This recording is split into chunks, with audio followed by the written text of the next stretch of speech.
Join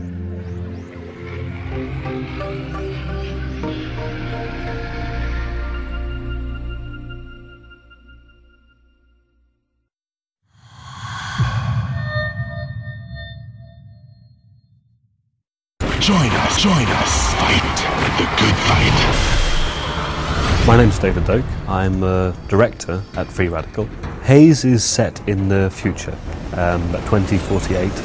It's a very different world to the world that we have nowadays because private military corporations have become a very important part of this world. Mantle provide the soldiers with all kinds of technology.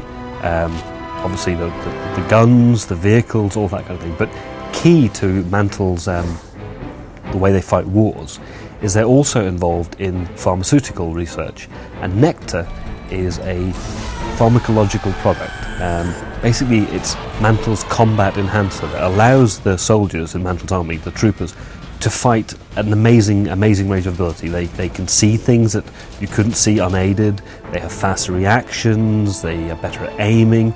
Really it's the kind of like, it's the pep pill for the modern army. Haze has full 4-player co-op throughout the campaign story, and then for more traditional multiplayer stuff we'll be offering deathmatch, and also we're very excited about a number of assault-based kind of mini objective multiplayer maps which support the greater fiction, so you have like kind of little conflicts, troopers versus rebels outside of the main story arc, so it just builds the world for you.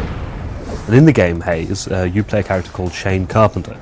And Shane is a soldier in Mantle's army. So he goes into this war, he's very excited about it, he wants to do the right thing, fighting for Mantle, and things change dramatically over that time. As events unfold in Haze, Shane Carpenter and the player will gradually realise that they're being controlled. And a key part of the game is now that Shane will turn around and break away from the influence and control of Mantle. There are two key aspects to the way that the rebels fight against Mantle.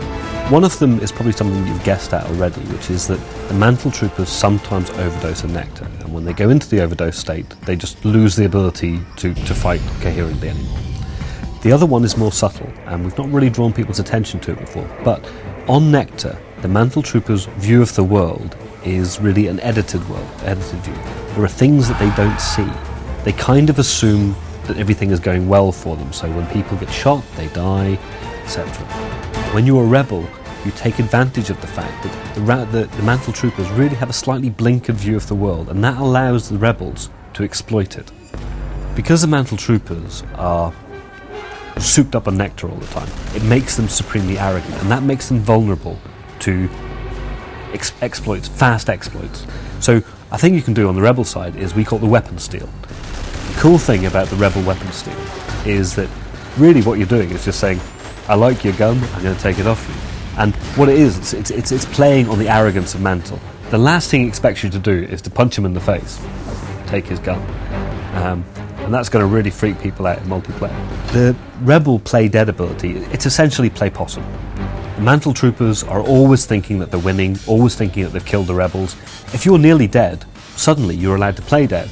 And that means that they'll ignore you as a target and you can jump up and outflank them, surprise them. The really cool thing about being on the rebel side is that you now have to work on your wits and your knowledge of ways to exploit Nectar against the troopers. So it's no longer, I'll just press this button and I get these abilities. It's looking for ways which you can make the troopers go wrong, or ways that you can get the jump on them because they're taking Nectar.